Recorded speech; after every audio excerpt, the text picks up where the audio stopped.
সকালের বয়সে যদি শখে পূরণ না করতে পারো তাহলে জন্ম দিচ্ছ কিসের জন্য? তুমি থাকো, আমি যাই।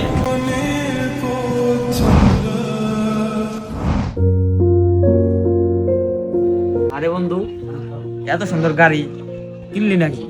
ও বন্ধু, আব্বা তো বিদেশ চাই, দিল একটা কিনে, বিকালে আইফোন কিনতে যাবো।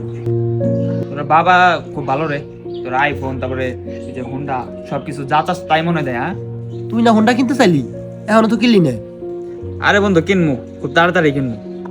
আচ্ছা বন্ধু থাক, বিকালে আইফোন কিনতে যাম তো, একটু কাজ আছে।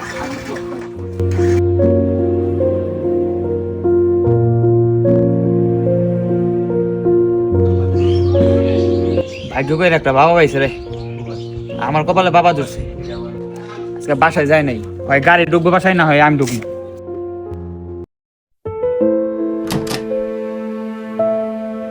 আব্বা, আমার বাইক লাগবে, মানে বাইক লাগবেই। কিসের বাইক? কিসের বাইক মানে? এতটা বছর ধরে তোমার সামান্য একটা বাইক দিবার কইতেছি, তুমি তাও দিবার পারতেছো না। সামান্য? কি মোবাইল চলাতে চাও তুমি? আজকে একটা ডিসাইড করো, আমার কি বাইক দিবে কি দিবে না? দেখ আসিফ, বাইক কিনে তোমার মতো আমার এখন সামর্থ্য নাই, আমি বাইক কিনে দিতে পারবো না। তোমার সামর্থ্য থাকবে কেমনে বাবা? আসলে তুমি লাইফে করছোটা কি? না পারছো তুমি তোমার নিজের জন্য করতে, না পারছো আমার জন্য কিছু করতে। আর তোমার বন্ধুকে দেখো, সবাই বিদেশে যায় সেটেল, ওদের ছেলেদের R15 আইফোন সবকিছু দেয়, আর তুমি দেশে বসে বসে বাপের সম্পত্তি গুলা খাইছো। এই যা তো, কানের বলে জ্ঞান জ্ঞান করিস না। সকালের বয়সে যদি শখে পূরণ না করতে পারো তাহলে জন্ম দিচ্ছ কিসের জন্য? তুমি থাকো, আমি যাই।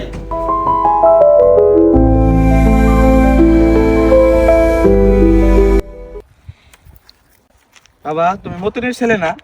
জি আঙ্কেল। বাবা, তুমি এভাবে বসে রয়েছো কেন? তোমার মন খারাপ কেন? কি হয়েছে? আর বললেন না চাচা, আমার সব ফ্রেন্ডের বাইক আছে, আমার বাইক নাই।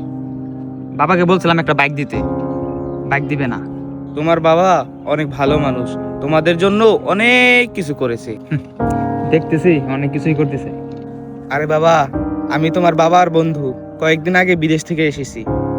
ও আচ্ছা, আসসালামু আলাইকুম আঙ্কেল। এই যে আমি বিদেশে একটা ভালো চাকরি করি, এটাতেও তোমার বাবার অবদান। এই ভালো চাকরিটা তোমার বাবাই পেয়েছিল, কেন করেনি তুমি জানো? জানি, জানবো না কেন? আমাদেরকে কষ্ট রেখে বাপের সম্পত্তিগুলা বাড়ি বসে বসে খাওয়ার জন্য। আরে না বাবা, তোমার ভুল ধারণা। চাকরিটা ছেড়ে দিয়েছে একমাত্র তোমার কারণে। আমার কারণে মানে? তোমার হয়তো মনে নেই ছোটবেলার কথা, তুমি তোমার বাবাকে ছাড়া একটি মিনিটও থাকতে পারতে না। বাবা, আপনি আমাকে ছেড়ে কখনো যাবে না তো? না বাবা, তোমার বাবাও তোমাকে ছাড়া একটি মিনিটও থাকতে পারতো না, এজন্যই তোমার বাবা চাকরিটা ছেড়ে দিয়েছিল। শোনো বাবা, আজ আমার মতো একটা মানুষ এই পর্যায়ে আসতে পেরেছি একমাত্র তোমার বাবার সরল মনের কারণে। আমার কাছে আজ দেখো কোটি টাকা আছে, বাইক আছে, কি নেই? কিন্তু আমার বাবা নেই। তোমার কাছে হয়তো এখন কোটি টাকা নেই, বাইক নেই, তোমার মন খারাপ, কিন্তু তোমার কাছে তোমার বাবা আছে। এই পৃথিবীতে ছেলেদের বড় হচ্ছে তার বাবা, বা তাই বাবার কদর করতে শিখো।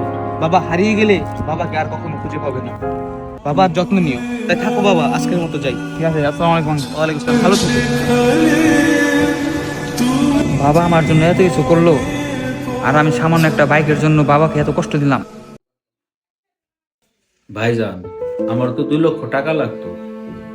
বাড়িতে যে আমার ভাগের অংশ যে জমিটা আছে, ওই জমিটা আমি বিক্রি করব। আসলে ওই আসিফরে একটা বাইক কিনে দিব আর কি। ছেলেটা আজকেও না খায় বাড়ি থেকে বের হয়ে গেছে। আব্বা, আচ্ছা ভাইজান, ওই যে রাখি, আশেপাশে তো। আসসালামু আলাইকুম। আর তোর বাইকটা কনফার্ম হয়ে গেছে, পেয়ে যাবি, ঠিক আছে? আমার বাইক লাগবে, তুমি থাকলেই হবে। যত খুশির কারণ বলো তো